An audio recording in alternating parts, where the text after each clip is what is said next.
Hello guys, അപ്പം നമ്മൾ മൂന്നാറിൽ വന്നിട്ടുള്ള ഫസ്റ്റ് ഡേ ആണ് കേട്ടോ. രാവിലെ തന്നെ കുളിച്ച് കുട്ടപ്പനൊക്കെ ആയിട്ട് ഞങ്ങൾ വട്ടവടയ്ക്ക് പോകാൻ വേണ്ടിയിട്ടാണ് കേട്ടോ ഇപ്പം കറന്റ് പ്ലാൻ ചെയ്ത് നിൽക്കുന്നത്. പോകുന്ന വഴിയിൽ ശരവണ ഭവനിൽ കയറിയിട്ട് ഏട്ടൻ ഇഡ്ഡലിയാണ് കേട്ടോ കഴിച്ചത്. ഞാൻ ആസ് യൂഷ്വൽ മസാല ദോശയാണ് ഗൈസ്. നമ്മൾ ഫുഡ് കഴിക്കാൻ കയറിയെടുത്ത് തന്നെ നമ്മൾ റൂട്ടൊക്കെ നോക്കുന്ന ചെറിയൊരു കാറ്റലോഗ് ഉണ്ടായിരുന്നു കേട്ടോ. അതൊക്കെ ജസ്റ്റ് നോക്കി വെച്ച് ഗൈസ്, ചിലപ്പോൾ ഉപകാരപ്പെട്ടാലോ. അങ്ങനെ ഞങ്ങൾ മുന്നോട്ട് പോയ വഴിയാണ് കേട്ടോ നമ്മുടെ മാട്ടുപ്പെട്ടി ഡാമിനടുത്ത് ഈ ഒരു ബോട്ടിംഗ് കണ്ടത്. എന്നാ പിന്നെ ബോട്ടിംഗ് എന്നും പറഞ്ഞിട്ട് കണ്ടപാടെ ചാടിക്കേറിയും ഇറങ്ങി കേട്ടോ. ഇറങ്ങി കഴിഞ്ഞപ്പോഴാണ് ഇനിയെങ്ങാണ് ഇറങ്ങിയില്ലായിരുന്നെങ്കിൽ അന്യായ നഷ്ടമായി പോയനെന്ന് ഓർത്ത് കേട്ടോ. അടിപൊളി അമേസിങ് എക്സ്പീരിയൻസ് ആയിരുന്നു കേട്ടോ. മൂന്നാറിൽ വരുന്നവർ മസ്റ്റ് ആയിട്ടും ഈ ഒരു ബോട്ടിംഗ് മിസ് ചെയ്യരുതേ. അവിടെ നിന്ന് അങ്ങനെ പുറത്തിറങ്ങി അടുത്ത ലൊക്കേഷൻ പിടിക്കാന്ന് വെച്ച് കഴിഞ്ഞപ്പോഴാണ് കാശിക്കുട്ടൻ അവിടെ ഒരു ചെറിയ പാർക്ക് കണ്ടത് ഗൈസ്. അങ്ങനെ കുറച്ച് സമയം കാശിക്കുട്ടനെ പാർക്കിലൊക്കെ കളിപ്പിച്ച് അവൻ ഇഷ്ടപ്പെട്ട റൈഡ്സിലെല്ലാം കയറിയിട്ട് പതുക്കെ സ്കൂട്ടാക്കി അവനെയും കൊണ്ട് അവിടെ നിന്ന് ഇറങ്ങി കേട്ടോ.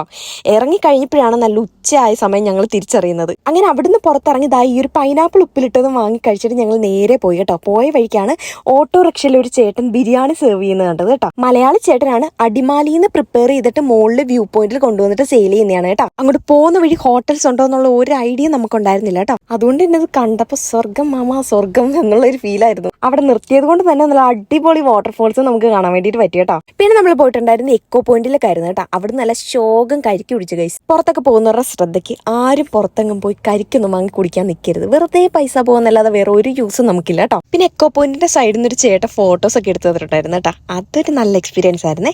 അങ്ങനെ ചെറിയൊരു പർച്ചേസിംഗ് ഒക്കെ പാസ്സാക്കിയിട്ട് ഞങ്ങൾ ഓംലെറ്റ് കഴിക്കാൻ വേണ്ടിയിട്ട് ഈ ഒരു ചെറിയ കുഞ്ഞു കടയിൽ കയറിയിട്ടുണ്ടായിരുന്നു കേട്ടോ. പിന്നെ നമ്മൾ നേരെ റിസോർട്ടിലേക്കാണ് കേട്ടോ പോയിട്ടുണ്ടായിരുന്നത്.